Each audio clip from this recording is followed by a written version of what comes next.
Moses leaves Egypt for Midian. The prophet Musa left Egypt, but he did not know where to go. He hoped that Allah would direct him to the right place, and he kept walking until he reached a city called Madian. When he arrived at the city of Madian, Prophet Musa went to a tree near the well and sat under it. He also found two women carrying their goats, where both of them were standing far from the well waiting for people to finish fetching water. Musa approached the two of them and asked about why the two of them were standing far from the crowds of people, so the two of them said that the two of them could not water their goats except after the people had finished watering their goats. Both were forced to do so, because their parents were very old. Unable to do this work, the Prophet Musa came forward and lifted the large rock himself, which was usually lifted by the 10 men who covered the well, then gave the two goats water. After that, Musa returned to his original place under the shade of a tree to be able to rest after feeling the fatigue of a long journey. Then he felt hungry and prayed, "Oh my Lord, I really need something good that you sent down to me." When the two women returned to their parents, both of them recounted what had happened to them, so that the parents were astonished by the stranger who was strong and had high manners. Then this old man sent one of his children to come to him and invited him to meet his father to be rewarded. Then one of the women came to Musa with embarrassment and told him about his father's invitation, so Moses fulfilled the invitation and went to the woman's father by walking in front, while this woman walked behind while indicating the way by throwing a small stone.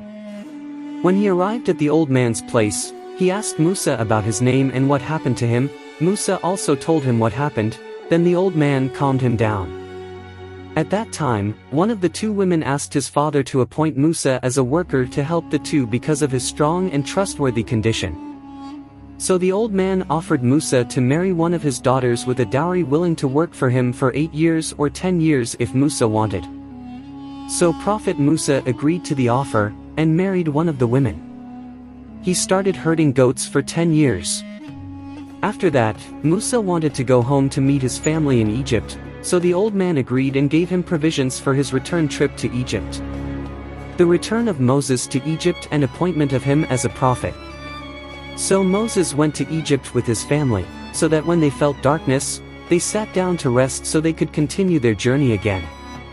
At that time, the weather was very cold, so Musa was looking for something to warm himself.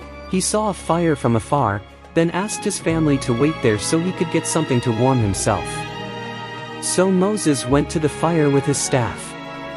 More than one commentator from both the Salaf and the Caliph said, Prophet Musa went to the fire he saw, and when he got there, he found the fire burning in a green tree, namely the osage tree, a type of tree with thorns. The fire was getting worse. Lit up, the greenness of the tree also increased, so Musa stood in awe, and at that time the tree was at the foot of the mountain to the west and was to the right of Prophet Musa, as Allah Ta'ala said, "And you, Muhammad, are not on west side when we gave orders to Moses, and you were not of those who witnessed." Quran Surah Al-Kahf verse 44. At that time Musa was in a valley called Thua, facing the Qibla, while the tree was on his right in the west. Then his Lord called him, "O Musa, indeed I am your Lord, so take off your sandals, verily you are in the holy valley, Thua, and I have chosen you, so listen to what will be revealed to you. The doomsday is coming, I have kept the time secret so that each person will be rewarded for what he has earned. So, do not be turned away from it by those who do not believe in it and by those who follow their desires, which cause you to perish." Quran Surah Taha verses 11 to 16. Then Allah Azza wa Jalla asked him about the stick he was holding, and he knew better. Musa replied, "This is my stick, I leaned on it, and I hit leaves with it for my goat, and for me there is another need for it." Quran Surah Taha verse 18. So Allah told him to throw down his stick. Moses threw it, then the stick turned into a big snake and moved quickly. Then Moses turned away and ran because he was afraid. Then Allah told him to come back and not be afraid, because the snake would return to being a stick like before. Then Moses stretched out his hand to the snake to pick it up. It turned out that the snake immediately turned into a stick. Prophet Musa had brown skin, then Allah ordered him to put his hand into his shirt and then took it out. Musa did it, then a clear white color appeared. Allah made both of them miracles for Prophet Musa alaihissalam in addition to other miracles to strengthen his apostleship when dealing with Pharaoh and his princes. Dua of Prophet Musa alaihissalam to Pharaoh. Furthermore, Allah subhanahu wa ta'ala ordered Prophet Musa to go to Pharaoh to preach him, so Prophet Musa wanted to fulfill it, but before he left, he prayed to his Lord asking for tawfiq and asked him for help. Musa said, "O my Lord, broaden for me my bosom and make easy for me my affairs and relieve rigidity from my tongue so that they may understand my words and make me a servant of my family, Aaron my brother, strengthen my strength by him and make him an ally in my affairs, so that we glorify you a lot and remember you a lot." Quran Surah Taha verses 25 to 35. So Allah granted his request. Then Musa remembered that he had killed an Egyptian. He was afraid that if they killed him later, Allah calmed him down, that they would not be able to harm him, so Musa calmed down. Quran Surah Al-Qasas verse 35. Musa continued his journey to Egypt and told Harun what had happened between him and Allah subhanahu wa ta'ala so that Harun would participate in conveying the treatise to Pharaoh and his people and help him get the children of Israel out of Egypt. So Harun was happy at the news. He also preached with Musa.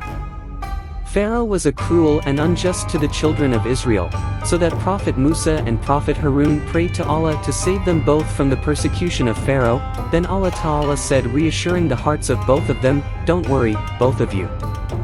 Verily I am with you both, I hear and see. So come both of you to him, Pharaoh, and say, surely we are both messengers of your Lord, so release the children of Israel with us and do not torture them. Verily, we have come to you with proof of our apostleship from your Lord. And salvation is bestowed upon those who follow the instructions. Indeed, it has been revealed to us that punishment is inflicted upon those who deny and turn away." Quran Surah Taha verses 46 to 48.